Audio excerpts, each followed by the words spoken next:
মাঝামাঝি বাজলে সবাই দেখি যে গাঁটটি বস্তা লাগি বাপের বাড়ি যায়, তুমি কোনো সময় যাও না কা? কারণটা কি? তোমার লাগে তো এত মারামারি কাটাকাটি ঝগড়াঝাটি হইতেই তাই, কিন্তু কোনো সময় তো বাপের বাড়ি যাইতে দেখিনি, কারণটা কি? কোনোদিন যাইনি আর যাবো না। কারণটা কি?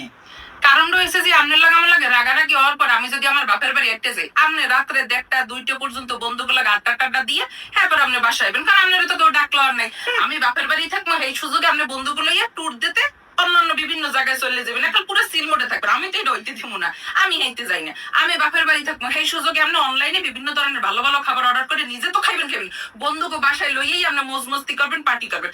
আমি তো এটা হইতে দিব না। আমি তো আপনারা কোনোভাবেই সিল মোডে থাকতে দিব না, কোনোভাবেই কুল ব্রেনে থাকতে দিব না, কারণ আপনি আছেন একজন বিবাহিত পুরুষ।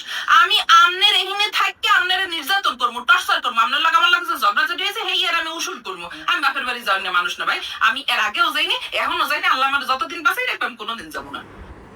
বুঝছেন আপুরা, রাগ করে কখনো ছেড়ে চলে যাওয়া যাবে না, তার ঘাড়ের মধ্যে বসে থাকতে হবে।